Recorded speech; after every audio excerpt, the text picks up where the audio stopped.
Terminal tipe A Mengui di Kabupaten Badung mulai didominasi arus keberangkatan penumpang dibandingkan pemudik yang kembali ke Pulau Dewata pada periode arus balik Lebaran 2024. Diperkirakan arus keberangkatan tersebut merupakan wisatawan yang sebelumnya menghabiskan libur panjang Lebaran 2024 di Bali. Pengawas terminal tipe A Mengui Ardani Nirwesti mengatakan untuk arus balik diproyeksi pada akhir pekan 13 dan 14 April.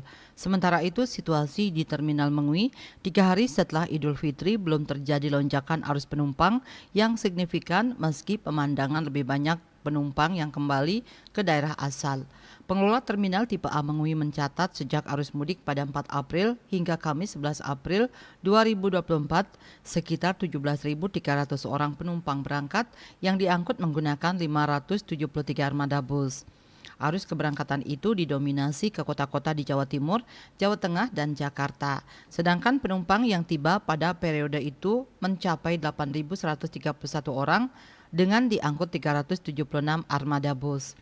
Pengelola terminal itu mencatat data sementara hingga pukul 12.30 WITA ada 310 penumpang yang berangkat menggunakan 9 bus dan ada 259 penumpang yang tiba di terminal Mengui dengan diangkut 14 armada bus.